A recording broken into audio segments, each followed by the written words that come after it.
Okay, Roberto. So now, as you know, in Indonesia, we have been told to work from home yet again because of the micro lockdown policy. And then I know lots of people who work in blockchain industry. They work remotely as digital nomads.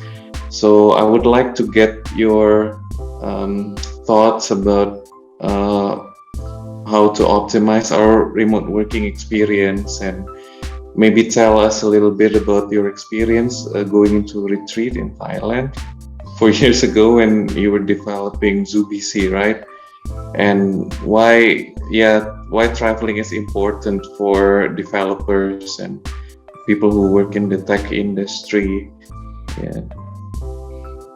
Yeah, And surely isolating is something that have been done way before the pandemic demanded it. So clearly, for many people, the lifestyle didn't change at all when the lockdown came about. I have to say that when a lot of brain power need to be put in place, there is the need to focus a lot on some things to be implemented or be ideated.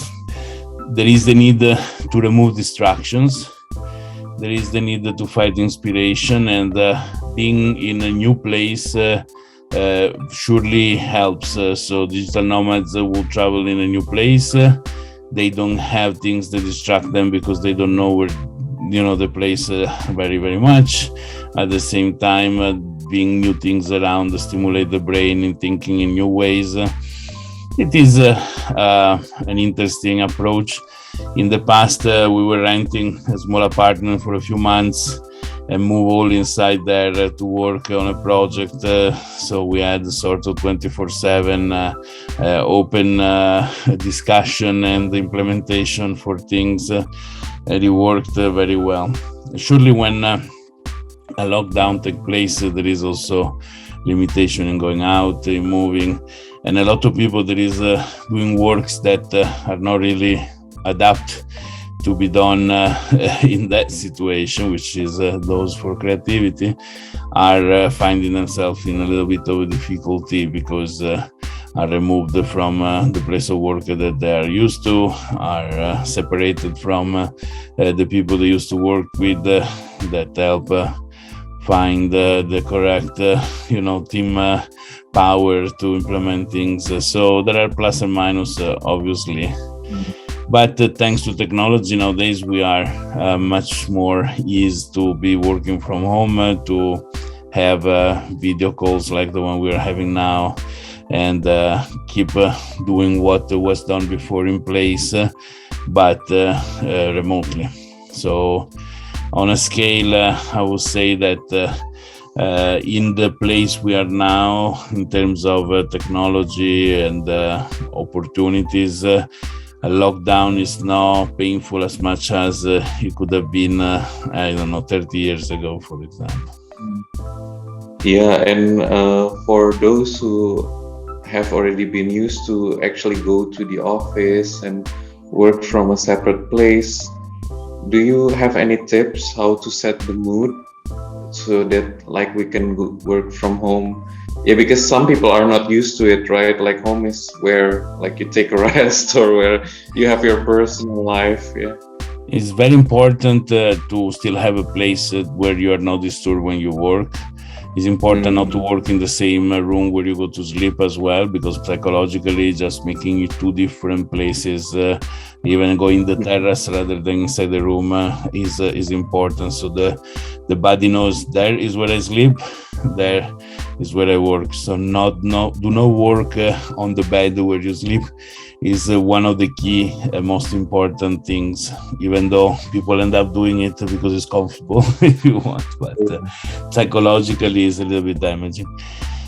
And good internet connection. Make sure nobody enters the room when you're there working, because those are things that can create the anxiety of being interrupted. Sometimes even the interruption doesn't happen. Knowing that it could happen can create a sort of a block in our brain, because we don't want to put ourselves in the situation where we get interrupted in the key point of our work. So having the guarantee that we are isolated and connected is an important thing. Most people at home have a lot of family, people screaming, going around. It's not easy. Other people prefer to work at home because they have the ambience that help them create properly. So I do believe that this pandemic have revealed for many companies the possibility to keep the possibility for people to work from home rather than not. Obviously, there are jobs that are not so easy to do from home. If you're a surgeon, for example, you cannot do a surgery from home, even though the technology to do it remotely is there. But in general, if you're a dentist, it's harder to fix the teeth of somebody from home. So when it comes to our kind of work, there is creative, is require brain power in place.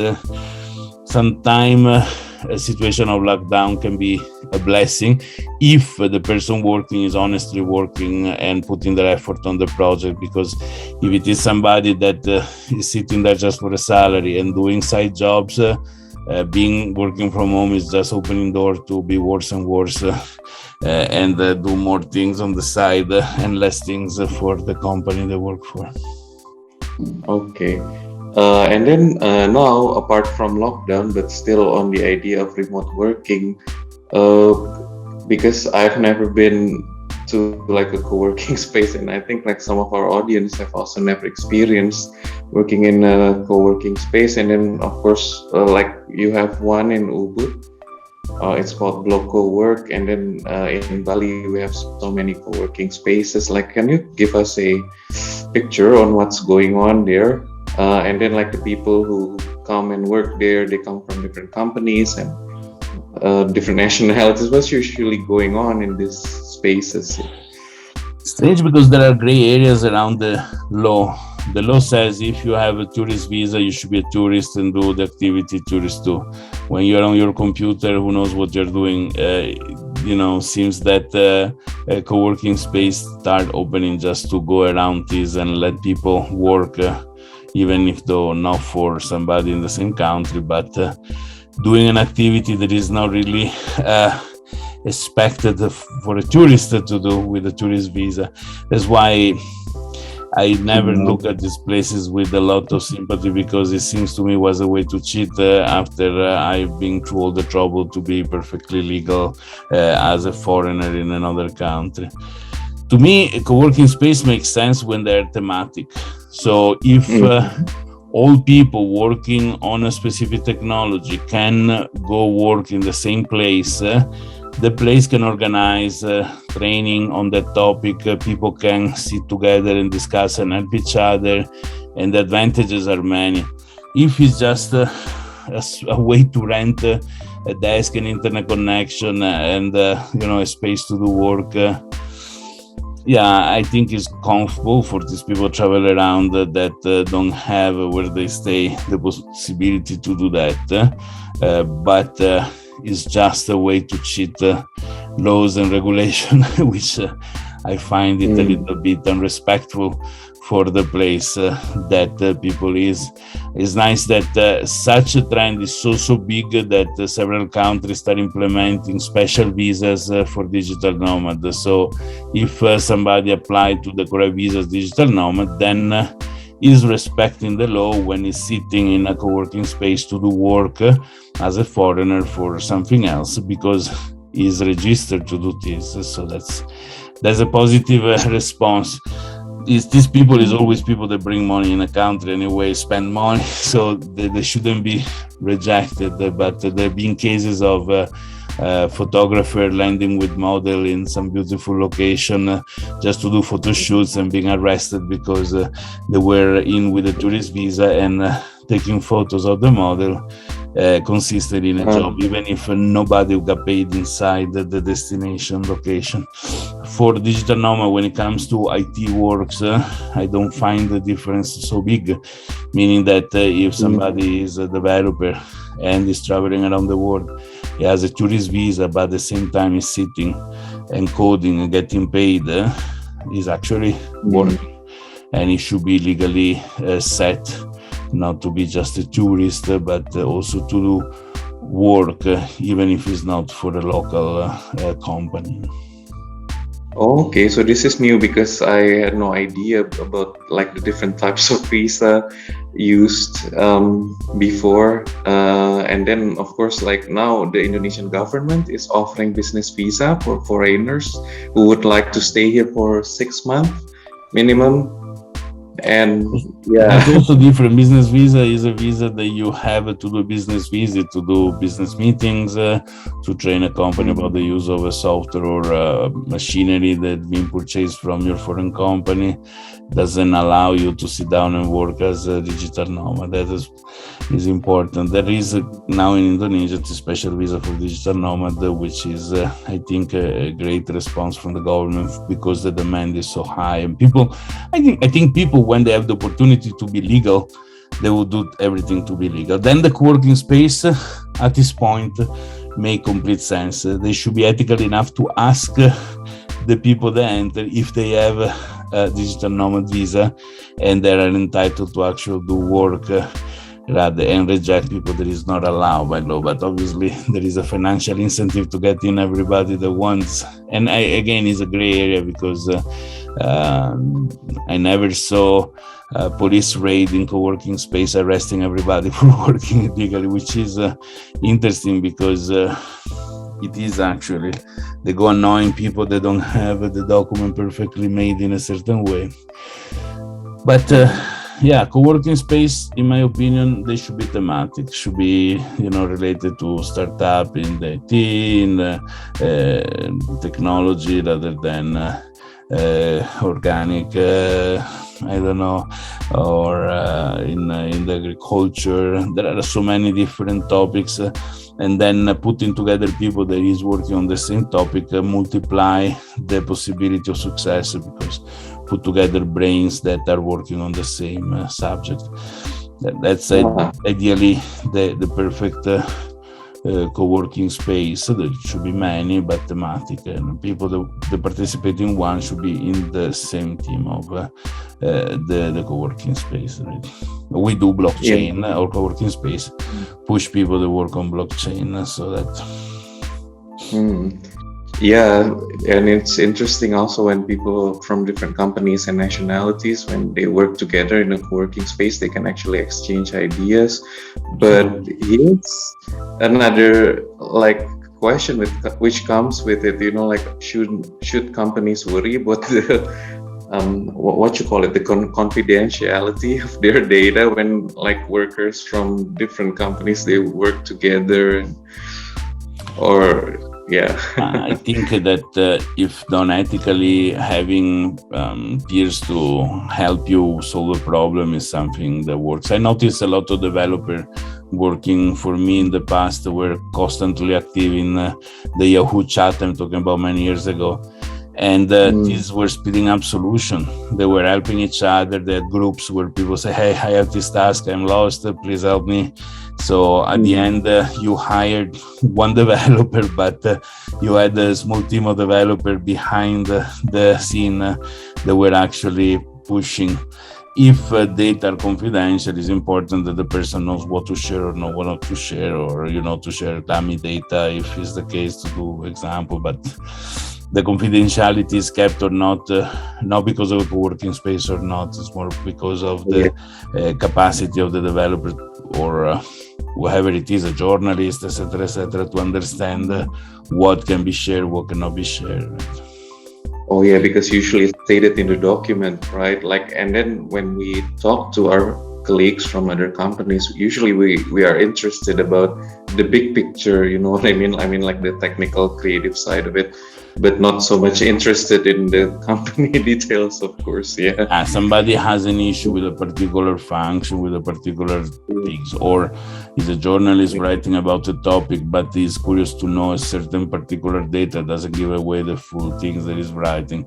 It's powerful to have somebody that is also ethical, that can give the help specific on the micro issue rather than getting the macro view of what is being done.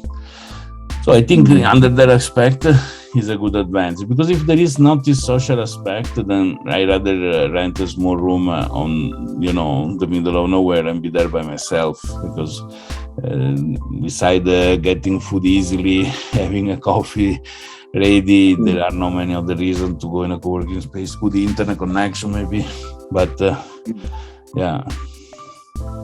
Okay, and like, why is it important to occasionally change your setting, geographically, or in terms of like the people you surround yourself with? Can you give an example how it spurs creativity? I think that once you start getting too used to a place, you lose the capacity to be fresh with your idea. Once you are in new settings, your brain is more in need to separate things and have a clearer view of what you're doing, because force you to eliminate the surrounding and focus on your thing. Is it writing a book? Is it coding? It is whatever it is, designing clothing or whatever it is.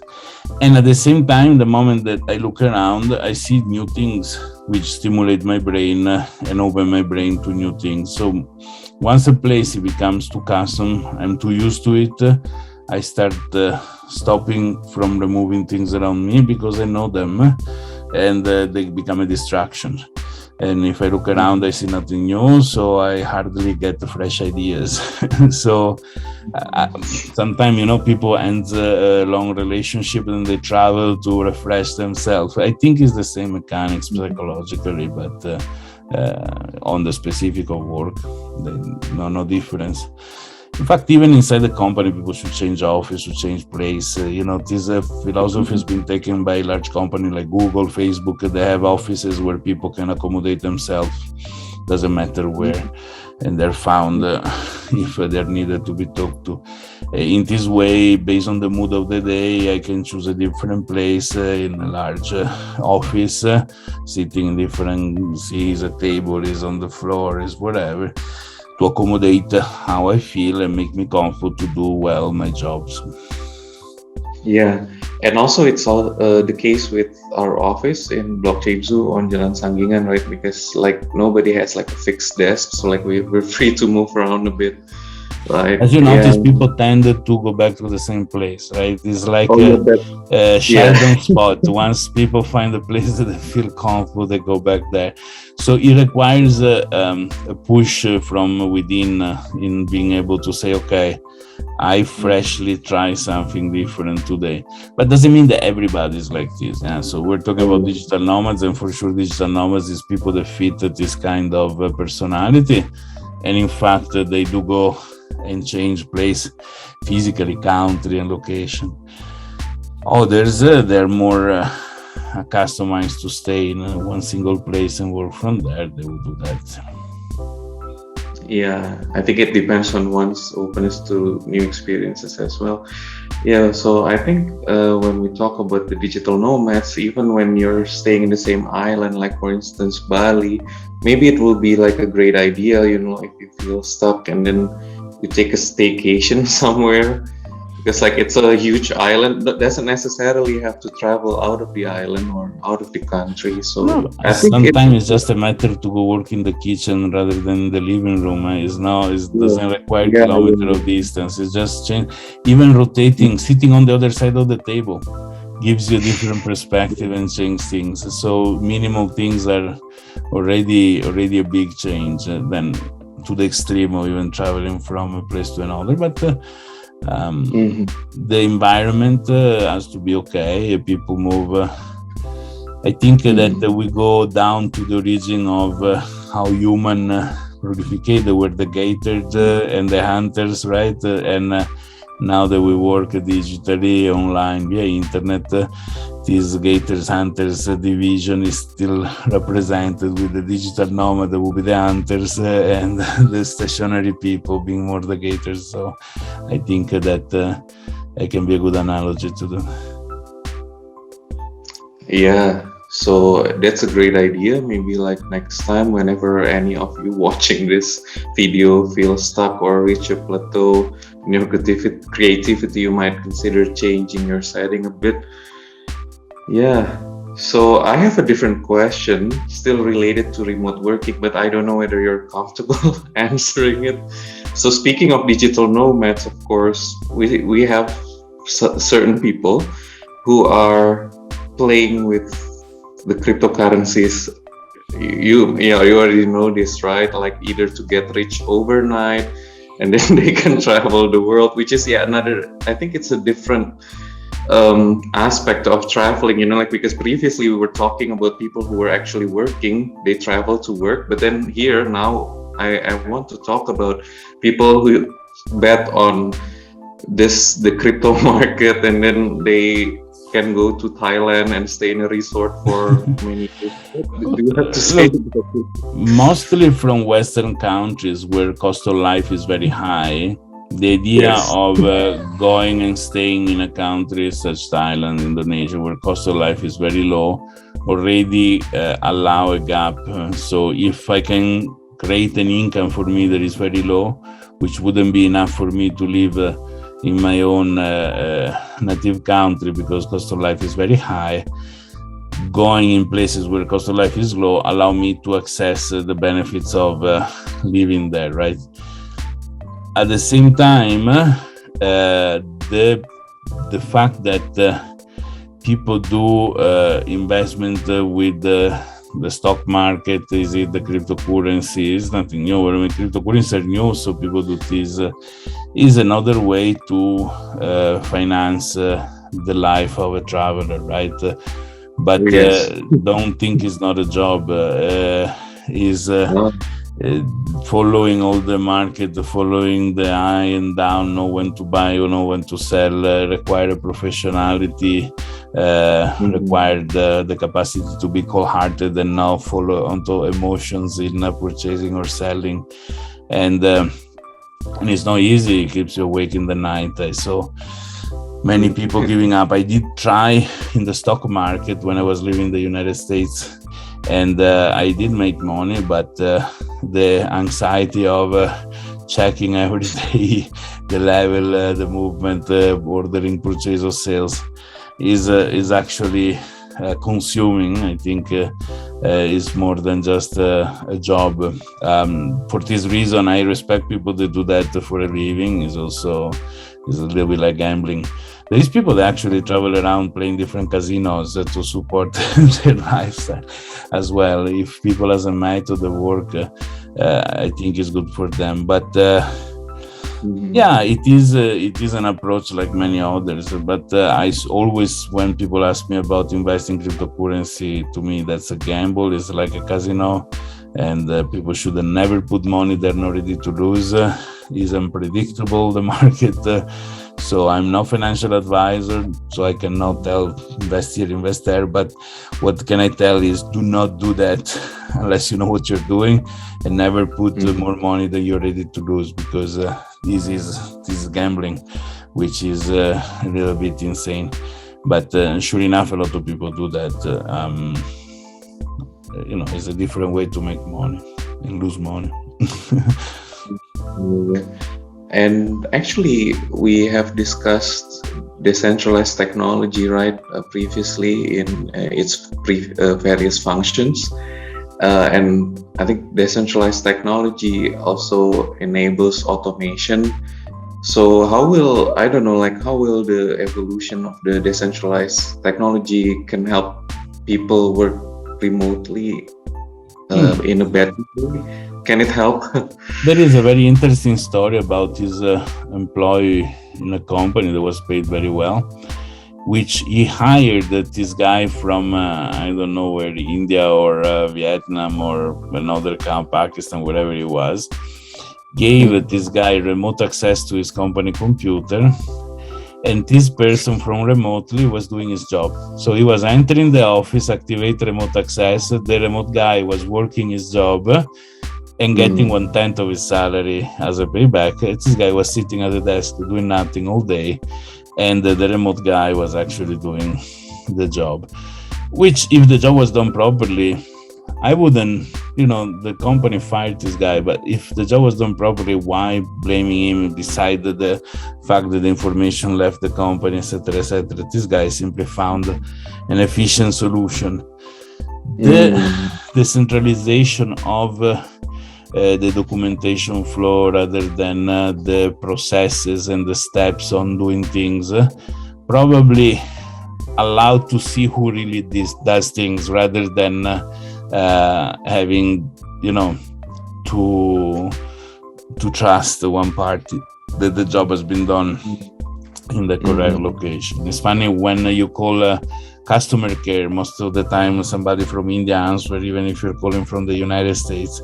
In Italy, they put this law that when a customer care answers, they need to tell you which country they are located in by law, which is interesting because at least you know where you're talking to. And this has pushed all the company to bring the call center back in Italy, because it's shameful for them that you call them and says, hey, your call has been answered from Albania or whatever else, right?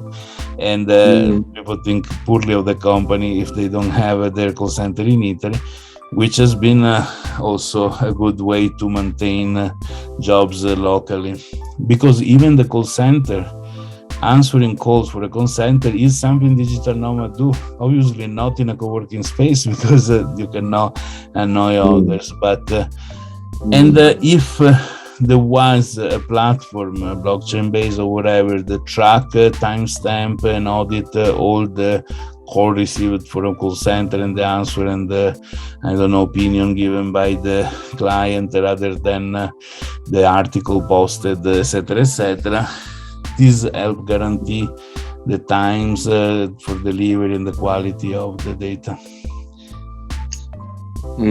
Yeah. And I also read, because it's called outsourcing, right? Like when you, like for instance, to circumvent the time difference, like a company from the United States will hire operators from China or India, because like when it's evening in the States and people are all gone to sleep, then somebody from China or India is still daytime, right? They can pick up the call. I think the time zone is the minimum concern. There are places working 24/7. The concern is how much would care the person, how much ethical is the person that answered the phone from a place that is so far away from where the problem is, right? Yeah, I know. But the clear reason why this is done is because if you have a call center in the United States, you need to pay $12-15 per hour, people working there. If you have it in India, the cost goes down to $1 per day. So it's absolutely cheaper. And okay, and also I read in Forbes that the digital nomads who are usually paid in cryptocurrencies, so like that help to transcend the geographical distance and the currency system. What this have to say about the decentralized finance technology? It's not absolutely true that all the digital nomad pay cryptocurrency, but there is a good chunk that are. I think this is the reason why cryptocurrency exists, right? I'm sure that a lot of these people evade taxation as well, because being around the world, being paid in cash or with cryptos, there is no track by various governments where they're supposedly in need to pay taxes, allow them to stay out. Surely none of these people is making millions of dollars to evade the big amount of tax. There are some that make video games, that make in-app purchases that I met in Bali, digital nomad that made a video game for iPhone, and he was making hundreds of thousands of dollars per day in selling the small things in the game. But these are exceptions, right? And if he has an Apple account registered as an American citizen, he cannot escape the taxation that those revenue are producing. But the small party that do, like $1,000-$2,000 a month, they shouldn't even be chased. So an IRS employee that chases one person that is evading a few $100 of taxes, I think costs the government more than the money they can recover. So I do believe, I like there are many countries that says up to this amount of money per year don't even bother filing for taxes, you know what I mean? Because it's just costing us more than, enjoy your money and finish. Above, yes. And most of the digital nomads are not wealthy. Relatively well, but they're not like multi-million-dollar companies on one-man show, right? Yeah.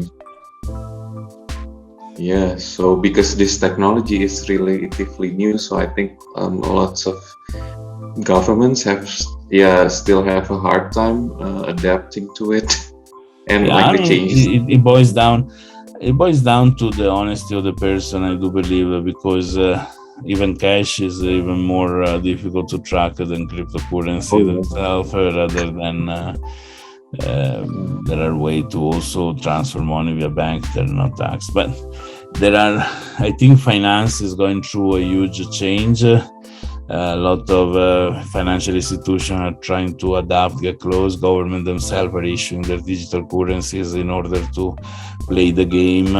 And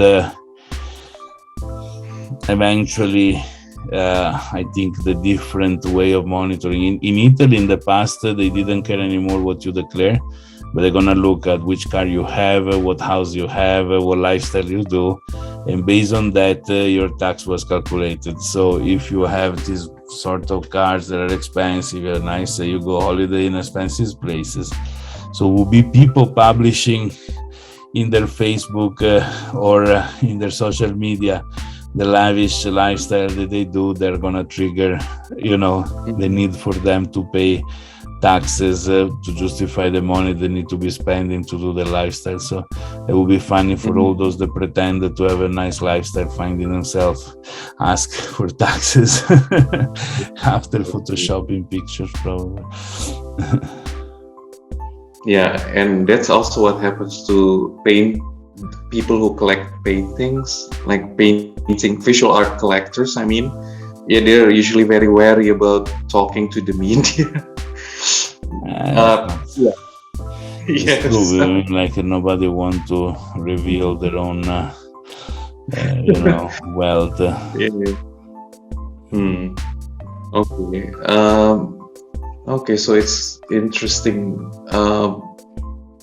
On the financial aspects of it. But now I want to ask my final question about remote working, because you're someone who's experienced moving from place to place, among different countries. Is it hard to find new communities or new people when you settle in a different place? And what can one do to find friends or new communities when they have just moved? Honestly, nowadays the communities are more online than in person, right? In person is a second layer, is a consequence then out of the online community.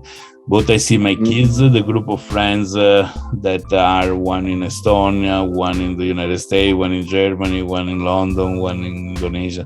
They do play online together. When they happen to be in the same country, they also meet in person to exchange a couple of presents and play in person. But also between digital nomads and of sort, I think the dynamics are very similar. People has large communities that are online, where they discuss daily, whatever it is, the topics of their work. And then sometimes people say, hey, I am in Ho Chi Minh City, I am in Chiang Mai, I am in Bali, who is here? And then they end up meeting in person and do what they need to do, which is quite powerful.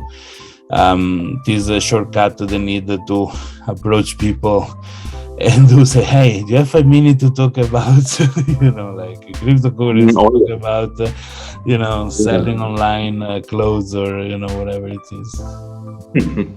Yes.